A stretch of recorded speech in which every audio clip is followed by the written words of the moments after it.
नमस्कार दोस्तों, मेरा नाम है हरीश कुमार साहू और मैं आप लोग को कक्षा 10वीं का गणित विषय पढ़ा रहा हूँ, जिसके अंतर्गत हम अध्याय 9 पढ़ रहे हैं, जिसका नाम है त्रिकोणमिति समीकरण एवं सर्वसमीकरण। तो इसका हम उदाहरण क्रमांक 12 में पहुँचे हैं, तो चलिए इसको हम हल करेंगे। ठीक है दोस्तों, तो देखिए उदाहरण क्रमांक 12 क्या बोलता है। उदाहरण क्रमांक 12 बोल रहा है कि निम्नलिखित के मान ज्ञात कीजिए। ठीक है, मैंने इससे पहले भी आपको कुछ सर्व समीकरण जो कि पूरक कोण के बारे में पढ़ा चुका हूँ, इसके जस्ट पहले का वीडियो में, उसी से आधारित ये प्रश्न उदाहरण है। तो ये इसको हल करेंगे।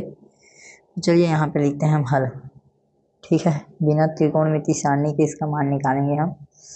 और हमको जो ए है वो इस प्रकार से दिया है कि sin 31 अंश बटे 2 cos 59 अंश। ठीक है, इसको हम आगे हल करेंगे। तो sin 31 अंश को हम तोड़ेंगे, तो इसको हम sin 90 अंश में यदि हम 59 अंश घटाएंगे तो sin 31 अंश हो गया, और ये है 2 cos 59 अंश। ठीक है, अब यहाँ पे एक फार्मूला होता है कि चूँकि sin 90 माइनस थीटा बराबर cos थीटा।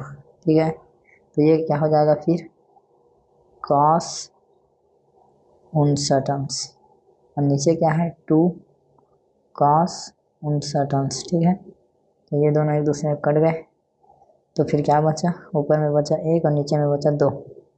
1/2 क्या है इसका आंसर है। ठीक है दोस्तों, अब इसी में जो दूसरा है हमारा बी, उसको देखते हैं।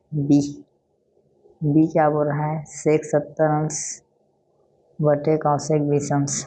बी है हमारा sec 70 अंश बटे cosec 20 अंश धन sin 59 अंश अपॉन cos 31 अंश। sin 59 अंश cos 31 अंश। ठीक है, इसको हम हल करते हैं।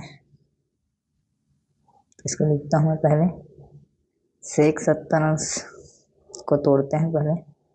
sec 70 अंश अपॉन cosec 20 अंश धन sin 59 अंश cos 31 अंश, इतना लिखेंगे।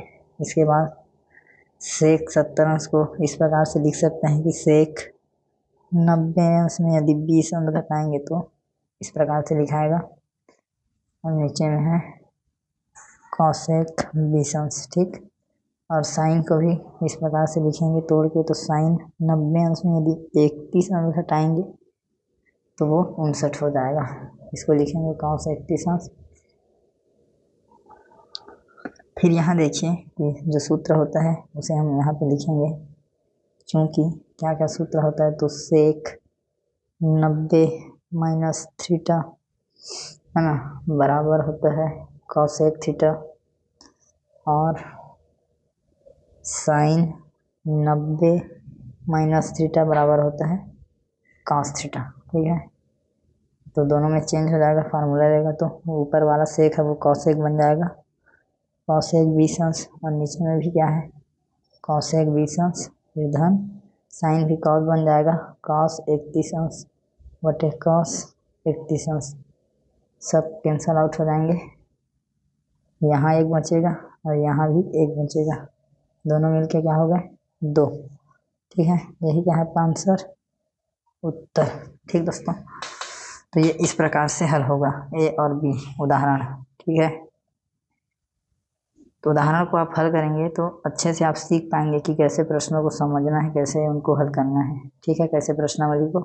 ठीक है दोस्तों, इतना को आप नोट करेंगे। ठीक है, और आगे हम बढ़ेंगे उदाहरण क्रमांक 13 की ओर। तो उम्मीद करता हूँ दोस्तों जो पढ़ाया हूँ आपके समझ में आया। वीडियो को देखने के लिए बहुत बहुत धन्यवाद। वीडियो को लाइक कर दीजिएगा, शेयर कर दीजिएगा ज़रूरतमंद तक। ठीक है दोस्तों, जय हिंद, वंदे मातरम।